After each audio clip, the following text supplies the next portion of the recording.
Olá, vamos começar mais uma entrevista do Brasil de Fato RS, que hoje recebe o médico Alexandre Bublitz. Muito bem-vindo, Alexandre.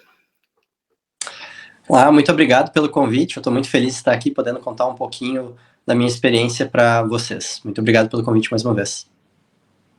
Sempre bom te receber. E a gente está muito curioso para saber como é que foi essa tua experiência. Foram 20 dias, né, trabalhando numa missão do SUS junto ao povo Yanomami. Então, a gente quer te ouvir, saber como é que foi essa experiência, o que tu viu lá, né? Uhum. Bom, eu sou pediatra, né? Eu sou professor aqui da Unicinos, em São Leopoldo também, e eu atuo junto do Hospital Presidente Vargas, aqui em Porto Alegre. E eu tenho já algum pouco de experiência com o tratamento de crianças com desnutrição infantil. Eu já trabalhei em missões humanitárias junto com Médicos Sem Fronteiras na Nigéria, e eu fui convidado para fazer uma missão, né, junto com a Força Nacional do SUS. A Força Nacional do SUS, ela é uma instituição que ela foi criada já tem mais ou menos uns 10 anos para poder fazer respostas a certos problemas de saúde maiores, assim, né, a certos desastres, né. Ela foi desde da época das missões no Haiti, né, onde ela começou, mas a gente teve diversas outras missões ao longo do tempo.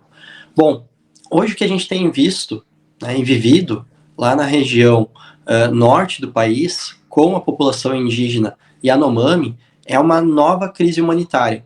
Logo no início do ano, quando a gente teve uma mudança do governo, foi visto o que estava acontecendo lá.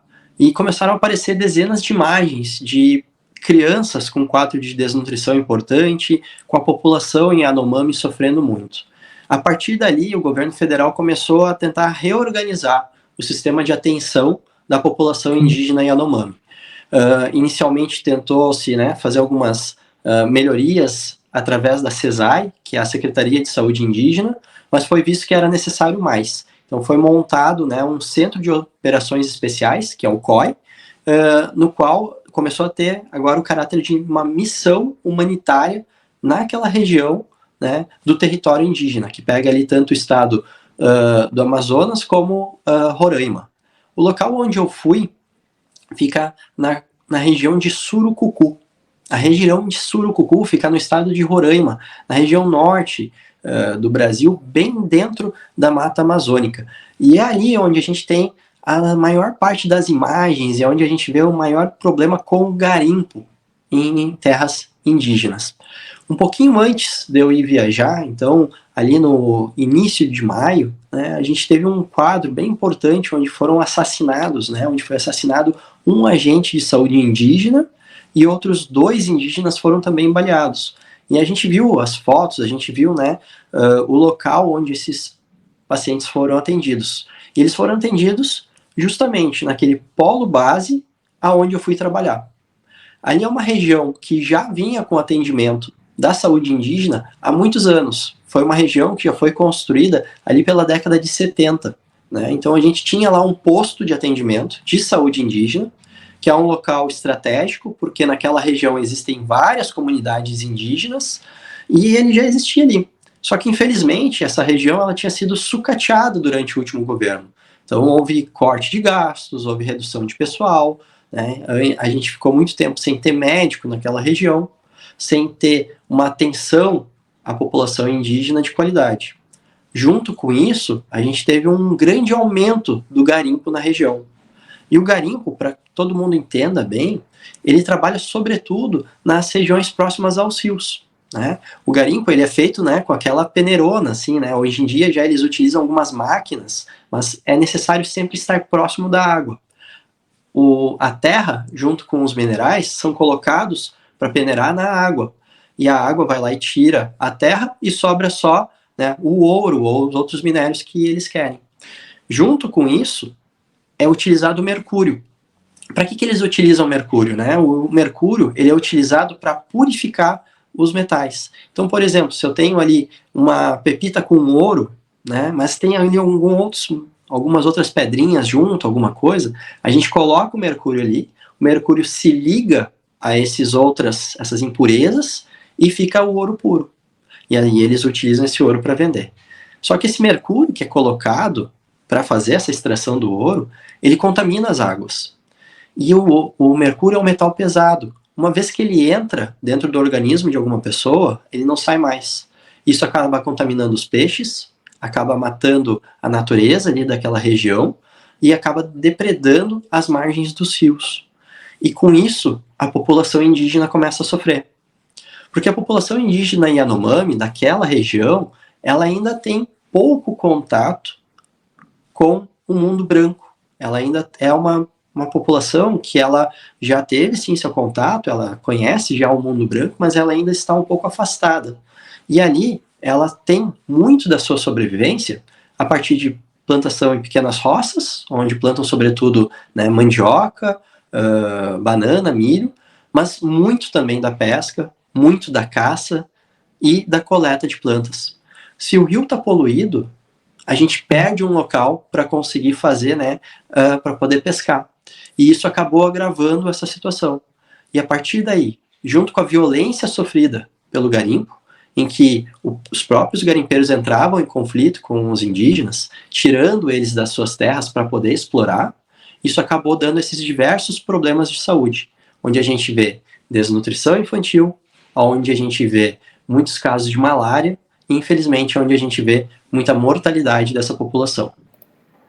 E como é que está a situação hoje das crianças? Enfim, essas fotos que vieram no início do ano realmente foram muito chocantes, e muitas pessoas até, né, diziam, isso é mentira, isso é invenção, será que é bem assim mesmo? Enfim, rolou muito fake news também, né, Alexandre, em relação a essa situação. Infelizmente, rolou muita fake news mesmo, mas o que a gente está vendo é que os quadros de desnutrição infantil continuam. Eu atendia nesse polo base, né, nesse polo que foi montado e aperfeiçoado pelo governo. Agora a gente tinha uma equipe grande, quando eu estava lá a gente já estava entre 5 médicos, né? Antes, quando não tinha nenhum ou um só, o governo conseguiu levar pessoas para fazer atendimento, e a gente começou a fazer o atendimento desses pacientes. E eu posso dizer que todos os dias eu internava no mínimo 5 crianças com quadro de desnutrição. E é uma desnutrição importante. Eu quero mostrar uma coisa aqui para vocês. Esse daqui é algo que a gente chama de MUAC, ou é o Middle Up Arm Circumference, que isso daqui, na verdade, é para a gente medir a circunferência do braço de uma criança. Então, ó, a gente coloca o braço da criança, né, essa partezinha do braço aqui, e aqui a gente vai medindo a circunferência dele. E quando a gente chega aqui nesse vermelhinho, né, eu acho que dá para ver ali, a gente está ali em apenas 11 centímetros, né, de diâmetro. Então eu vou colocar aqui, ó, meus dedos, vocês vão ver, ó, que fechando ali, ó, dá 2 dedos mais ou menos para a gente já chegar no partezinha vermelha, né? E é mais ou menos isso daqui que era o tamanhinho do braço das crianças. Então a gente via ali crianças de 1, 2 anos de idade, bem emagrecidas, com o rostinho, com aquela face caveiresca que a gente fala, as costelinhas aparecendo bem profundas, os braços bem fininhos, mas com um abdômen bem grande por causa dos vermes. A gente via muito caso de verminose lá. Eu internava todos os dias crianças com desnutrição. Muitas com desnutrição moderada e muitas com desnutrição grave, severa, aguda também. Os casos de malária que a gente via eram diversos. Então, a malária é uma doença que não existia antes naquela região. Ela foi trazida pelos brancos, né? Ela é uma doença que foi levada para aquela região. E isso começou a contaminar. Pensem vocês, nesses locais onde a gente tem um garimpo, que fica próximo às águas, eles desviam o rio, e ali fica a água parada. E essa água parada começa a ser um local de replicação de mosquitos. E esses mosquitos acabam né, levando a malária junto com eles. E a população adoece.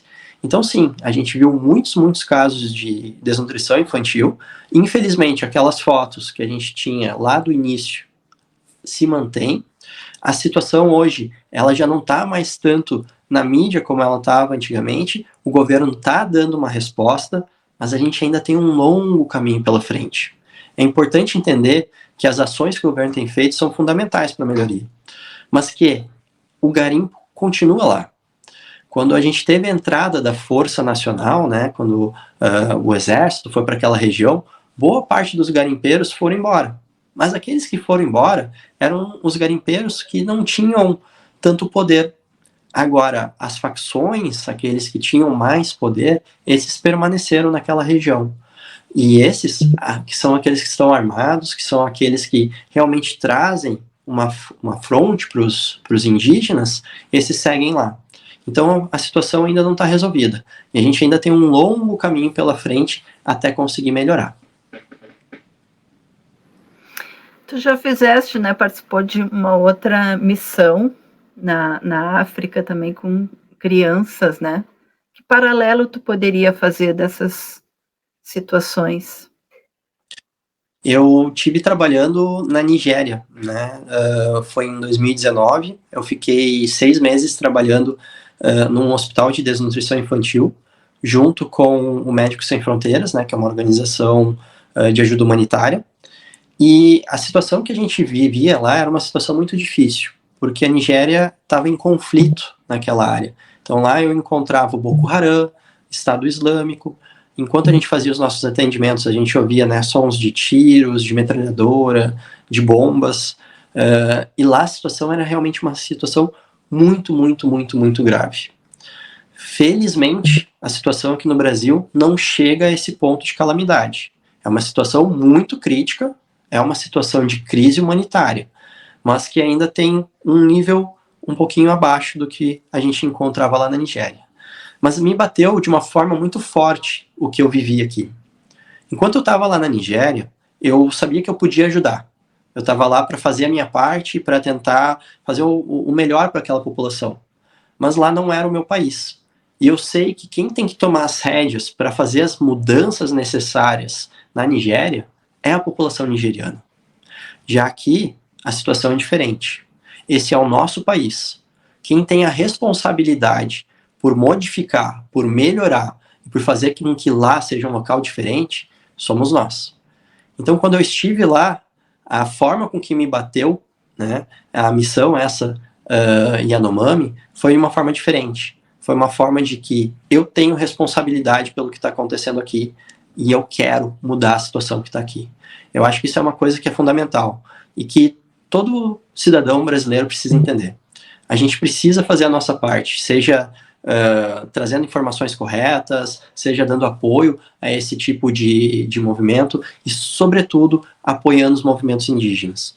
Um paralelo que é importante fazer, eu estava lá no norte do Brasil, né, buscando ajudar a população indígena Yanomami, mas muitos dos problemas de saúde que a gente vê lá são base para problemas de saúde da população indígena do Brasil inteiro. Não é diferente aqui no Rio Grande do Sul. Aqui no Rio Grande do Sul nós temos os caigangues, né? Nós temos os guaranis, e aqui é uma região onde a gente também tem uma população indígena que precisa do nosso apoio, e precisa de muito apoio. Eu acho que uma das formas que a gente tem para fazer isso é ajudar a dar voz a essa população, para que eles consigam, não a gente ir lá e querer dizer como é que tem que fazer para as coisas ficarem boas, mas sim, a partir deles, tomando as rédeas da situação, tomando controle da situação e propondo as suas próprias intervenções. Nosso papel é um papel de escuta, um papel de apoio, mas eles têm que ser os agentes principais dessa mudança.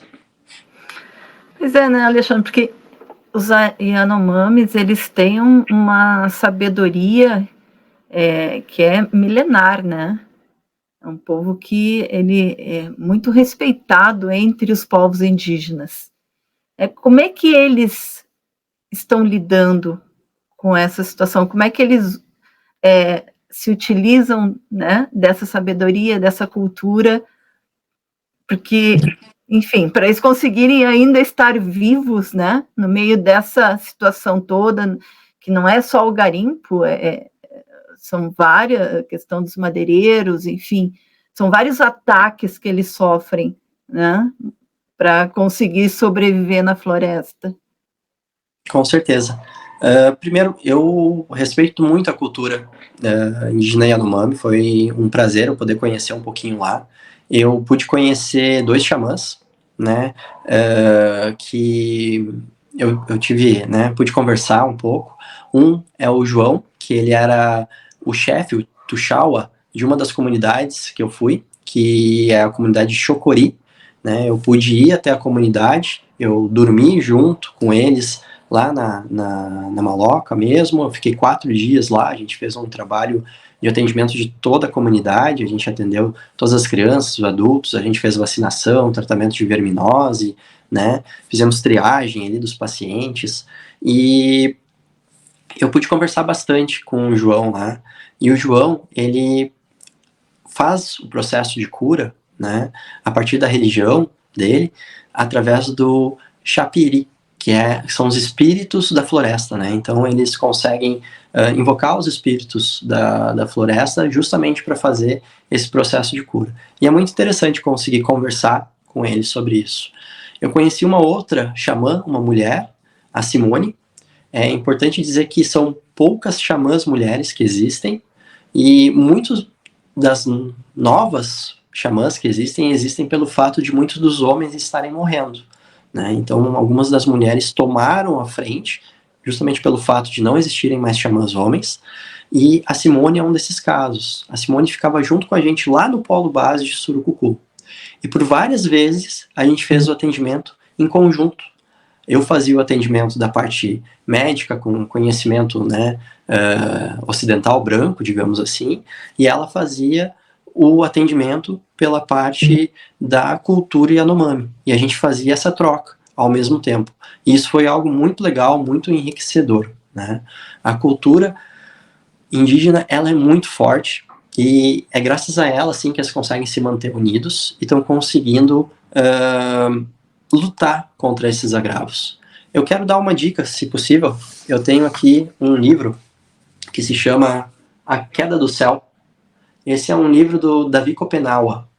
O Davi Kopenawa, ele é uma das mais importantes lideranças do movimento Yanomami, do movimento indígena. Ele é também um xamã, né? Então ele também tem um domínio sobre a cultura, sobre a cura, né? E nesse livro aqui ele traz um pouquinho sobre a história, né, dos Yanomamis, a parte da religião também, que é algo bem interessante, mas sobretudo ele traz sobre a chegada do homem branco, que traz junto as doenças, que traz junto uma força de aculturamento, de querer tirar a cultura deles e levar a cultura branca para lá, e ele traz agora essa parte da luta contra o garimpo, né?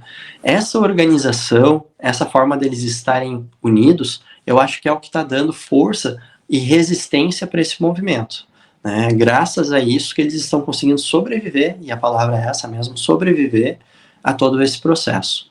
Porque infelizmente o que a gente tem visto é um genocídio. A gente tem levantamentos do censo no passado de em torno de 35 mil indígenas naquela região. O último censo que foi feito levantou só 25 mil. De 35 para 25 mil. Aqui é censo. A gente não tem exatamente a noção de quantos faleceram, mas se faz uma estimativa, e é uma estimativa alta. Se esses números estiverem corretos, e é difícil fazer o censo naquela região, a gente pode ter chegado em torno de 10 mil mortos, o que é algo muito, muito elevado, né? Então isso é importante da gente dizer. É um processo de genocídio que a gente tem naquela região, e é graças à união e à força da comunidade indígena que eles têm conseguido sobreviver. A gente está nessa semana justamente aí com a iminência, né, de ser aprovado o PL 490, que tira poderes do Ministério, né, querem tirar poderes do Ministério dos Povos Indígenas, questão do marco temporal, que de alguma forma não, de todas as formas, vai ainda piorar ainda mais essa situação, esse extermínio, né, Alexandre?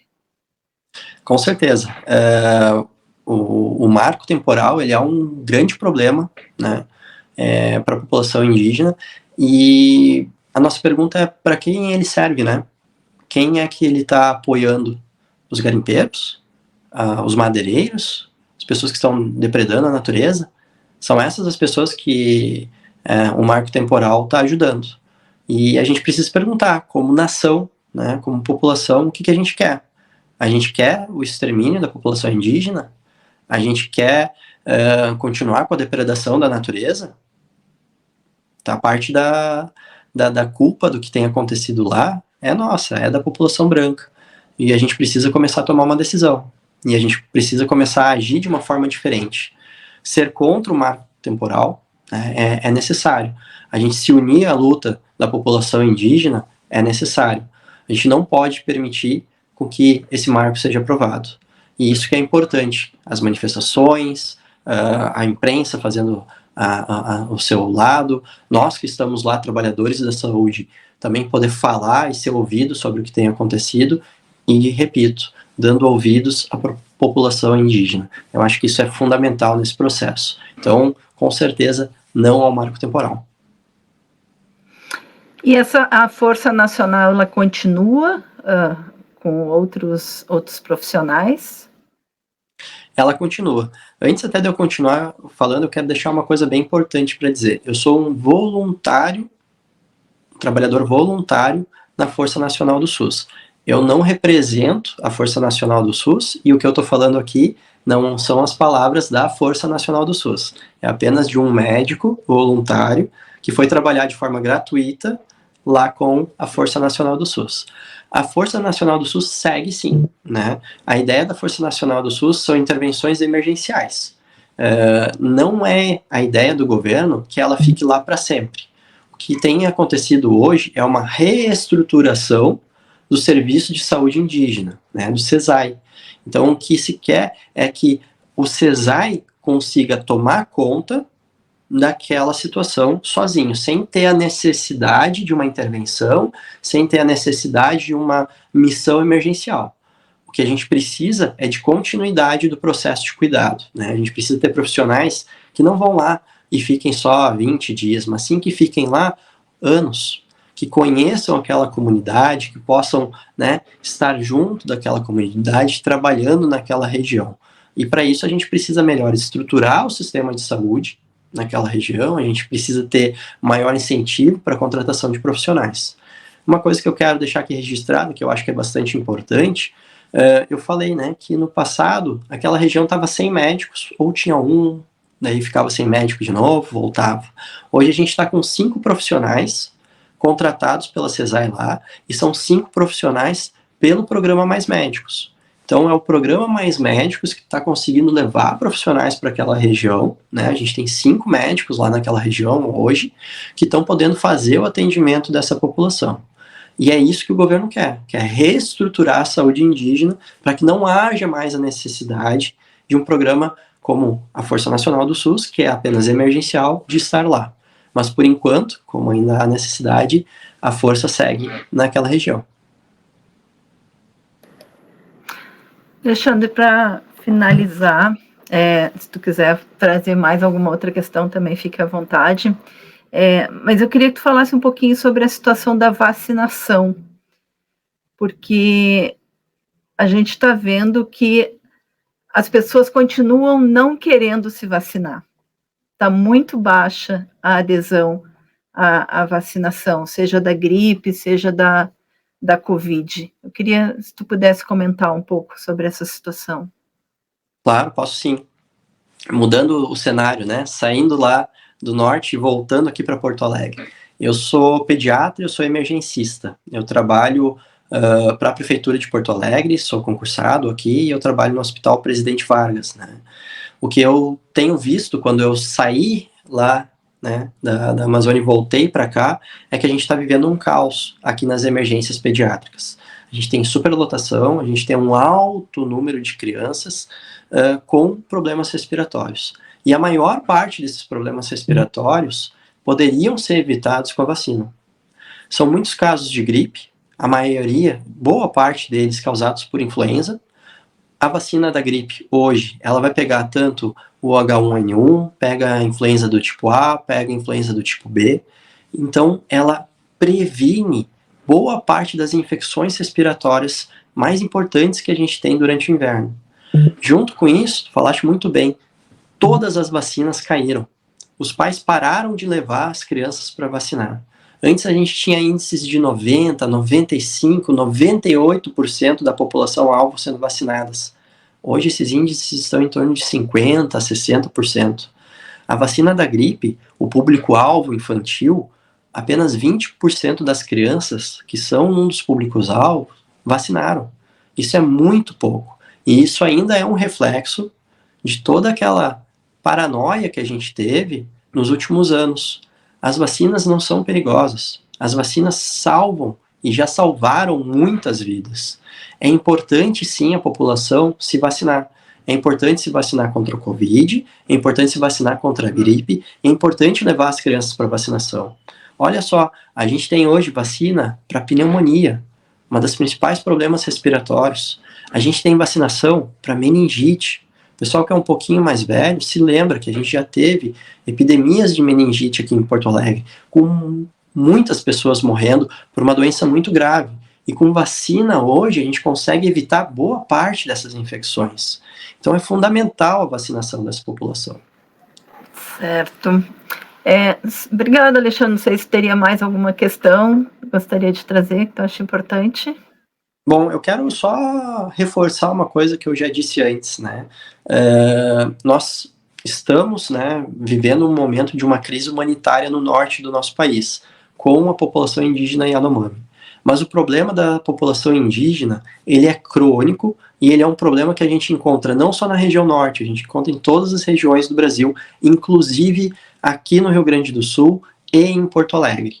É muito importante que nós estejamos ao lado da população indígena, ouvindo eles e apoiando eles nas suas demandas, nas suas lutas, estando ao lado da população indígena para a gente conseguir melhorar esse problema. Então a gente não precisa necessariamente ir para o outro lado do país, a gente não precisa atravessar o Oceano Atlântico para fazer a nossa parte. A gente pode fazer a nossa parte aqui mesmo, em Porto Alegre, aqui no Rio Grande do Sul. E eu acho que é isso. Muito obrigado mais uma vez pelo convite.